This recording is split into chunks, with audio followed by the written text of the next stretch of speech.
Depuis plusieurs années déjà, certaines décisions rendues par la Cour africaine des droits de l'homme et des peuples ont suscité de très vives préoccupations en raison de graves incongruités qu'elles recèlent au point de conduire la Tanzanie, pays hôte de la juridiction, et le Rwanda à se désengager en matière de recours individuels et des ONG. C'est justement la réitération et la récurrence de ces dérapages qu'il n'est pas possible de sanctionner et que la Cour elle-même ne donne pas l'air de vouloir corriger en dépit des remous qu'elle suscite en son propre sein qui ont amené notre pays à initier, dans le courant du mois de mars dernier, son désengagement de la compétence individuelle, objet d'une double notification opérée dès le 16 mars 2020 au président en exercice de l'Union africaine et au président de la Commission de l'Union africaine. En ce qui concerne notre pays, justement,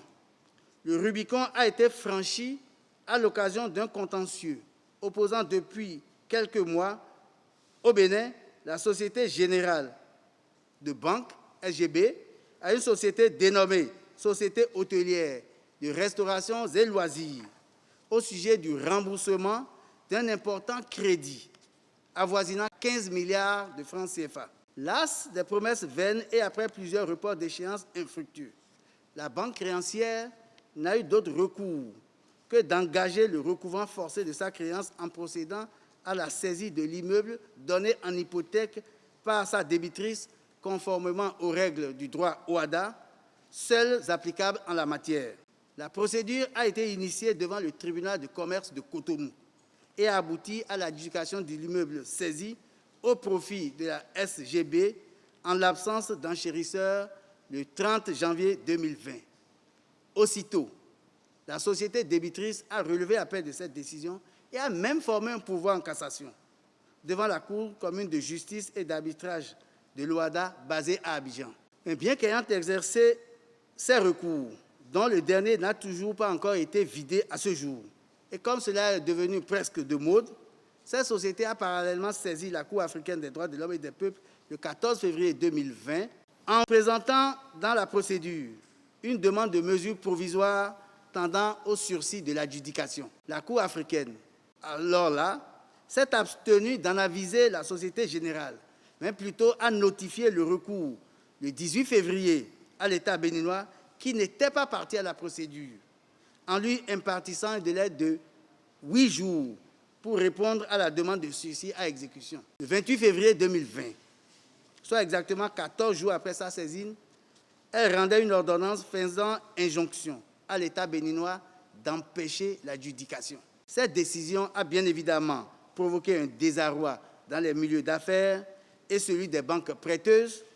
en particulier dont le représentant n'a pas manqué d'exprimer au gouvernement béninois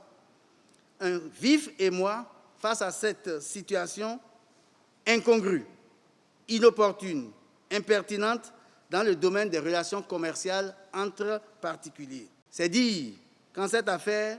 la Cour africaine des droits de l'homme et des peuples était radicalement incompétente et n'avait même pas pouvoir d'ordonner des mesures provisoires. On ne le rappellera jamais assez qu'en cette matière, la juridiction de dernier recours est et demeure la Cour commune de justice et d'arbitrage, CCJA, basée à Abidjan. En faisant du droit comparé, la Cour européenne des droits de l'homme, par exemple, rejette de façon systématique les demandes de mesures provisoires tendant à empêcher la démolition imminente d'un bien, une faillite imminente ou même la dissolution d'un parti politique. La Cour africaine, non contente de s'aventurer sur un domaine qui n'est pas le sien, a fondé en l'espèce sa décision de sursis sur une méprise grossière du régime juridique du titre foncier en République du Bénin. Dans ce dossier, je dois le dire, le mal jugé est si manifeste, d'autant plus qu'il en résulte une grave remise en cause des fondements même du droit OHADA, dont les dispositions se trouvent dorénavant conjointement justiciables de la Cour commune de justice et d'arbitrage, CCJA, de l'OHADA et de la Cour africaine des droits de l'homme et des peuples,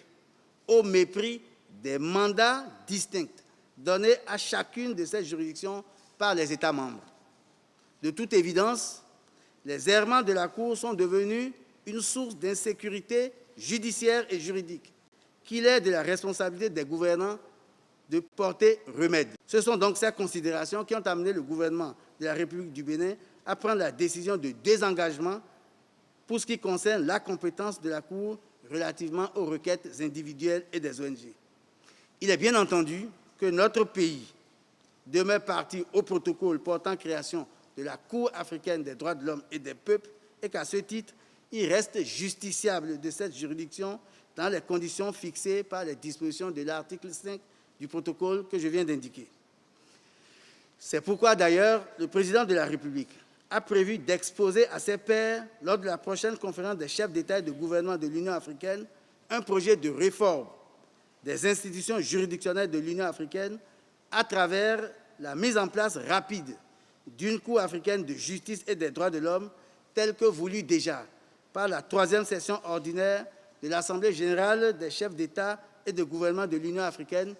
tenue en juillet 2004.